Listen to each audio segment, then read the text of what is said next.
Hi, here we are, finally at the 7th session, where we will continue to talk about the accompaniment to the rumba Entre Dos Aguas. So we will talk about the second guitar. Today we will see which chords to play, also because the rumba is essentially divided into 3 parts, and we will see how to perform the accompaniment in its final form. The first part of the rumba consists of 4 chords, which are a minor 7th, B minor 7th, a minor 7th, and B major 7th. Each chord lasts 2 measures. Okay, I'm going to play it.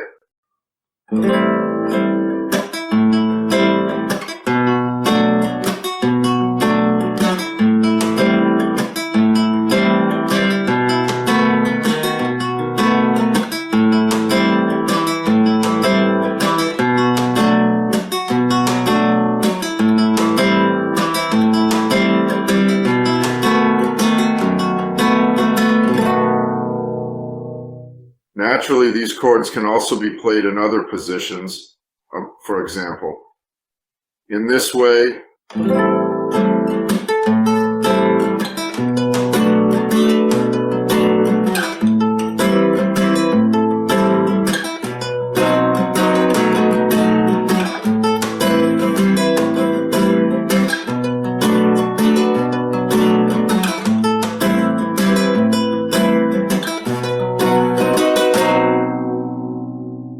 As you see, in this position, I usually use the 9th, and when I get to the B7th, I add the flat 9th, which is basically a C.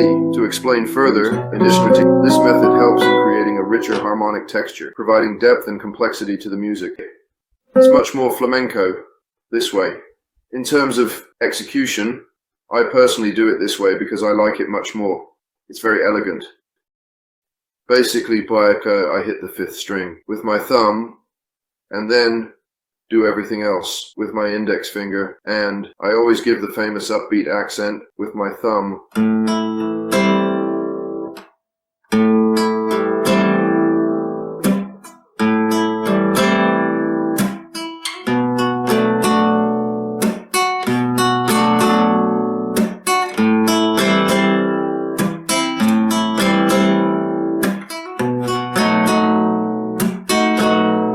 So I give a flick by stopping the strings with this part of the hand.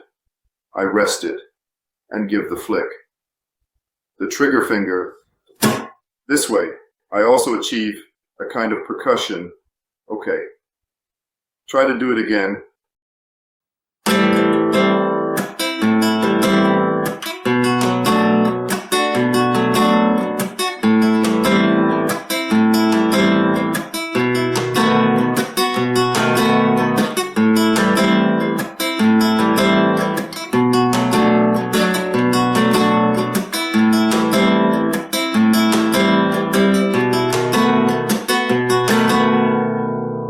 Very often, I also add a tap with the ring finger on the lower part tuning of the guitar, like this.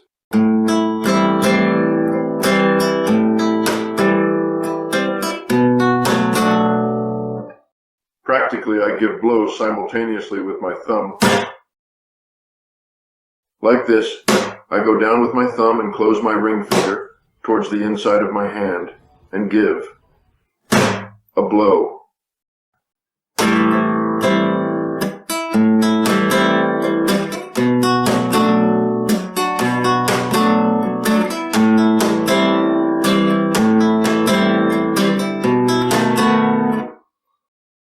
Naturally, all of this is left, as you can see, to free interpretation. In reality, every time I saw Paco de Lucia live, I never saw him perform Between Two Waters the same way. Each time he improvised, it was completely different. Naturally, the main theme was always the same.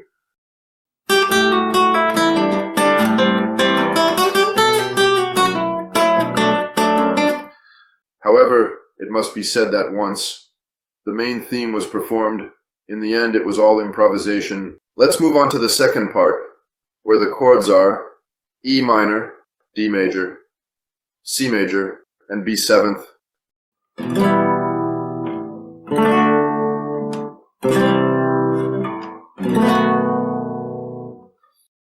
As we saw in a video about Al-Zabua, this chord progression is introduced by the main guitar, that is, by Paco, in this way.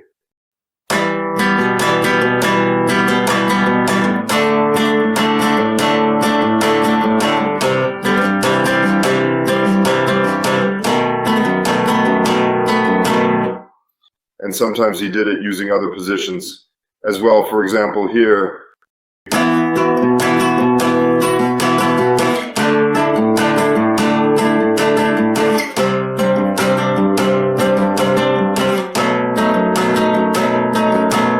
But let's say, for example, the chords are the same, then E minor, D major, C major, B seventh. Okay, the chords for the last part are D major and E minor. This last part is introduced by the following notes. Try to follow along.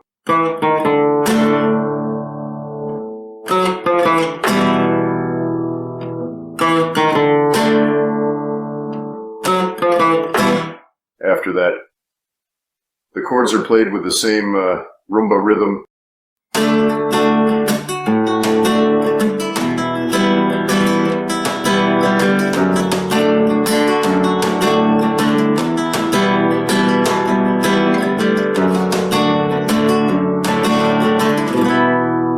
And this until the end of the piece. So that's all for today. And next time we will see what the first guitar does, hoping to be up to the task. Make sure to follow the channel, subscribe, and also join the free members area of Easy Flamenco, especially because there is currently a promotion on the silver level. So I'll be waiting for you and see you next week. Bye.